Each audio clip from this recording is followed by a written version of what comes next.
Well, hey, everybody. Welcome to Cleaning Hustles podcast. We're super excited that you're here today. We got some really big news that we are so pumped up to tell you about. We've had about 7 episodes, I believe, in now, and we are making some big changes here at the Cleaning Hustle, and those big changes are going to affect you in a big way because we're going to bring you some pretty amazing freaking content. And should we tell them now, or do we want to wait till the end? You've already set it up. We might as well tell them now. All right. Well, here we go. I have a new co-host. We have decided that it'd be more fun to have Pretty Girl on the show than this ugly mug that you're looking at right here. So here we go. Lexi Schindler, congratulations. Thank you. You are my new co-host with the Cleaning Hustle. I'm excited. I'm excited for all to come. Yeah. So what do you think we're going to do with this show? Well, the first thing that we are going to do is be more consistent. You know, that's one of the big things we talked about is we already have it on the calendar that we are filming every single week. So every single week a new episode will come out. So that's number one thing that you and I are working on moving forward is giving people something to watch every week. Yeah. And so what kind of things are we going to cover? Everything. Anything from business to self-help in a sense to commercial cleaning to employees here. You know, we're going to kind of cover everything under the spectrum. Yeah, cool. So we got a lot of wisdom under the roof here at our company, and we can definitely start pulling some of that in and getting some people talking. Awesome. So I cannot believe it, but it has been a year since you started here at Integrity Facility Solutions. And like we said we were going to do these updates and we didn't do them. And I know. Here we are 1 year later. It feels weird. Like you look back and I'm like, wow, it's already been a year. We've done a lot in a year. So have you gone back and watched your original first podcast to kind of see a comparison of what we talked about then and what we're talking about today? I actually have never watched it. Oh. I have a thing with watching myself, and it's really hearing myself talk. And so I've watched the clips, but I've never watched the full thing. Wow, you need to watch the full thing.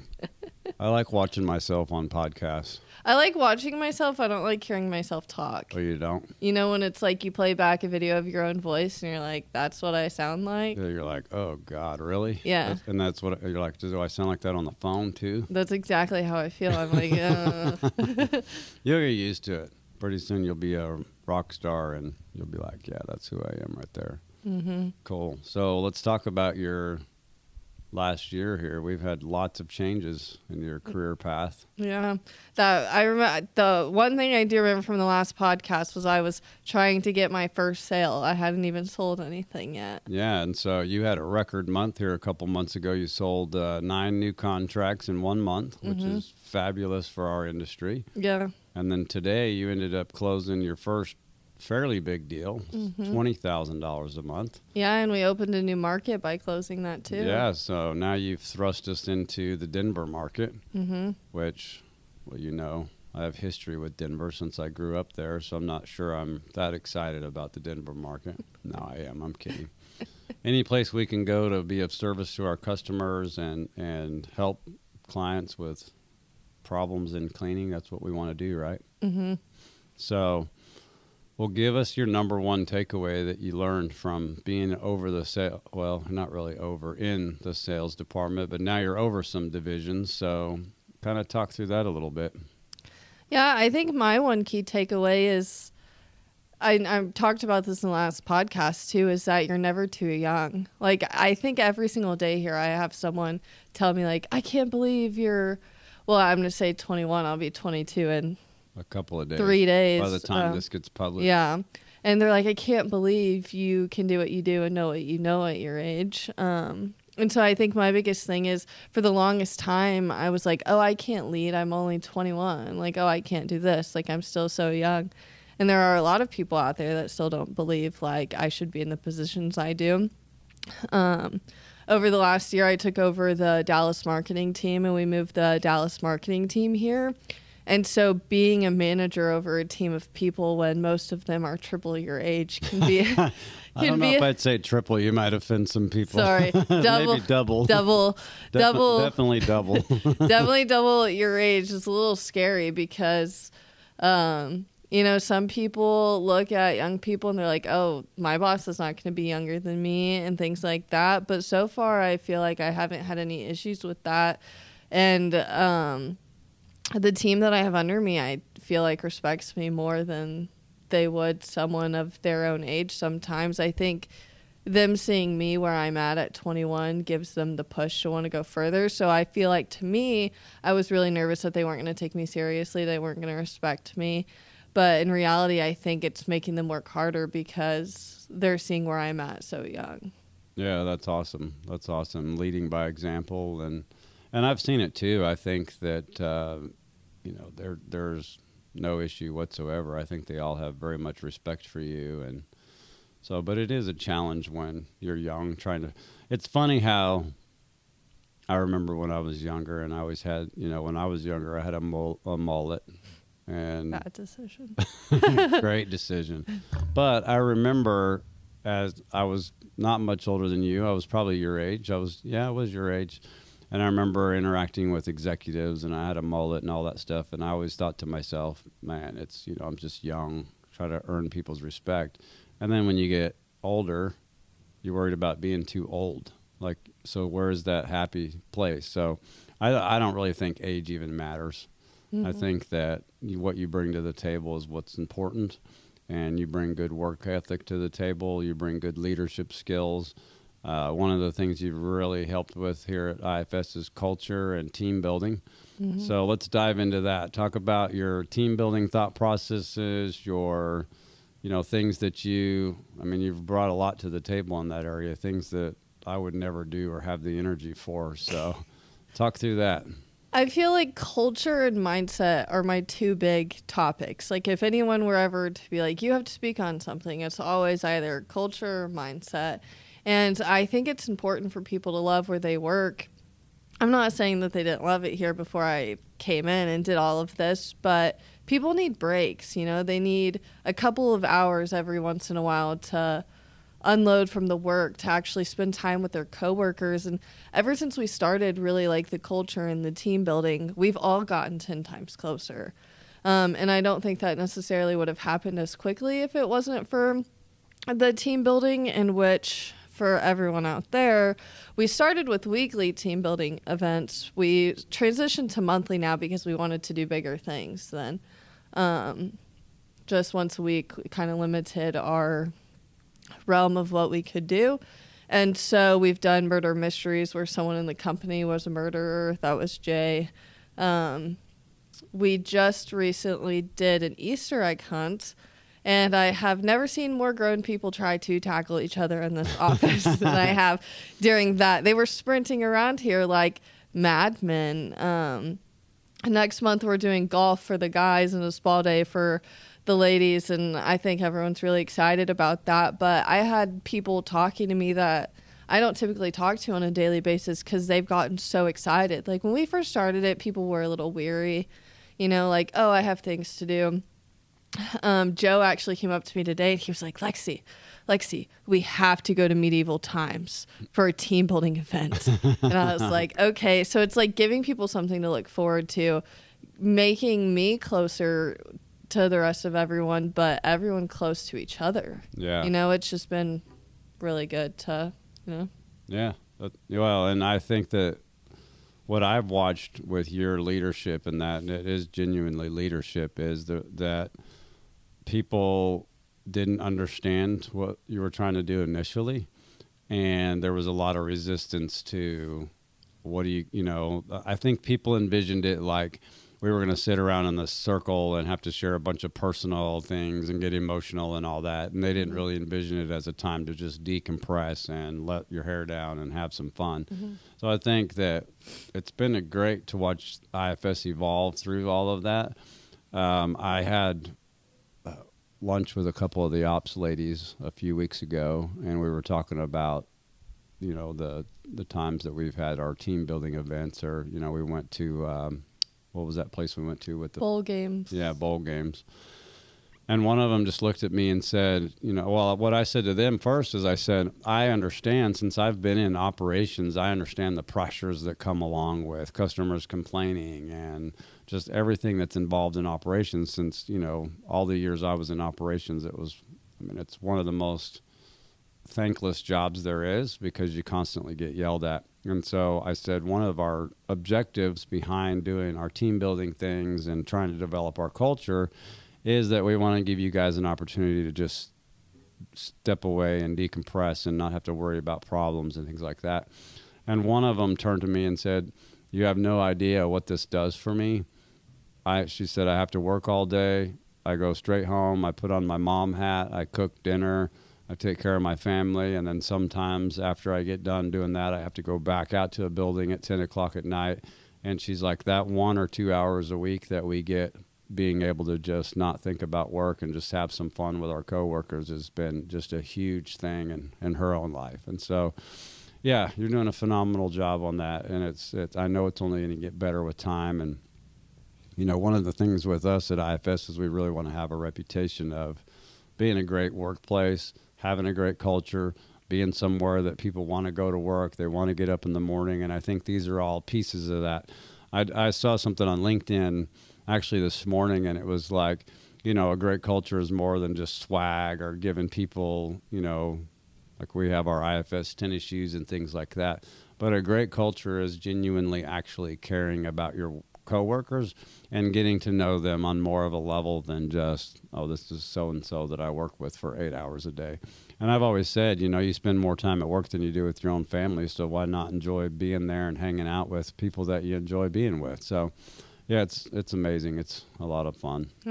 Everyone was really nervous to get personal with each other, but I think what people fail to realize is I never once asked them to be, and it just turns out that way. Right. Yeah, it automatically just starts to flow because the trust is built. I think the big piece of that is trust. Is how do we build trusting teams? We do it by getting to know each other on different levels. So, so amazing work. So. It's been pretty cool to watch you grow this year. There's been a lot that's happened this year. I mean, personal and work-wise, I feel like this has been a whirlwind, past year. I think probably from last April to this April has been one of my favorite years thus far. So. It's definitely been a whirlwind. And you got engaged somewhere in there, right? August. Yeah, and you're getting married in 5 months. My wallet will get a break after that, though. I'm kidding. I was talking to someone the other day, and I was like, I think my dad's just ready for it to be over so that he doesn't have to hear me go, hey, another vendor payment is due. Let's just get it over with, get it done. So, well, cool. Give us some more highlights about your year this year. Me and Matthew bought our first house this year, which is a little crazy to achieve at 21 and 24. So, I mean, I think that was probably one of our biggest accomplishments. Obviously, getting engaged, but buying a house as young as we did is kind of unheard of, especially in today's economy. And so I've been loving it. We've started home renovations. You and Mom have got to slave some hours into doing that as well. So I think that was one of our biggest accomplishments this year as well. Yeah, awesome. Yeah, and congratulations on that. There's definitely not very many 21-year-olds that go out and buy a house and do all of that. So talk to us about your paramedic school and whatever else you got going on. I can't keep up with all the schooling you're doing. Yeah, I mean, I'm still in both schools, unfortunately, a year later. I graduate SFA, so college, in December, and then I should finish paramedic school in June or July. Then I have to do state testing, but with the wedding in October, I'm not really sure when I will do that state testing, but by the end of this year, I should officially have my license. Nice. I'm excited for you. So, the old question that's been coming up, or at least did this last year, is not coming up as much anymore, was, what are you going to do with that degree? I plan on still doing some sort of part-time work. I have passions for both this and being a paramedic. It's two different worlds. Here, I'm in an office job selling all day. I'm inside sales now doing Zoom meetings, and so I don't really leave the office much. Being a paramedic, you're up 24 hours straight running around, seeing crazy things. It's two totally different worlds and two totally different skill sets. And I love them both equally. But my plan is still to do it part-time in a sense of this will be my main job, but I plan on either getting on a fire station as needed, which would mean I just come in 1 or 2 times a month, or some other organization out there where I just get to put my medical knowledge to use. That was one of the big reasons I got into medical, was because I wanted to help people. And that's definitely not something that's gone away. Yeah. Well, that's awesome. I love it. And I love the fact that you're here and you have the freedom to be able to do that. And, in a way it's giving back to your community, and you're there to help people, and you got runny nose problems. I need a tissue bad.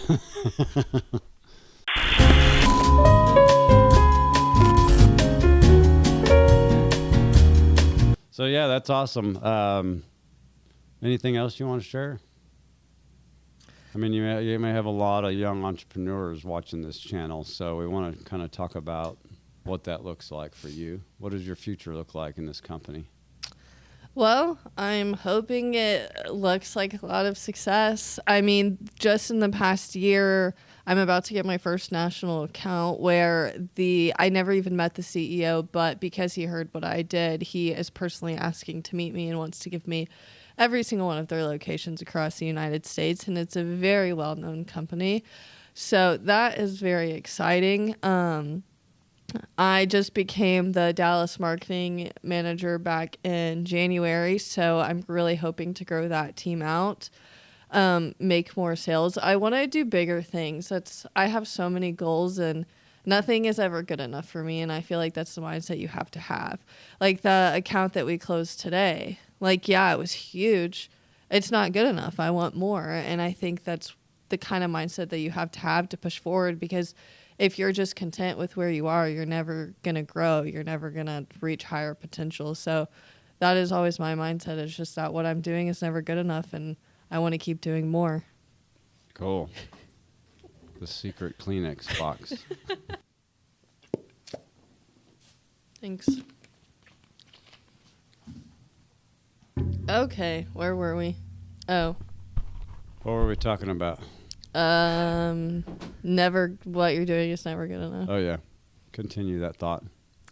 I was just saying that if you're content with everything you do, you will never grow. And I think that's me, is I want to keep growing. I want to keep doing more.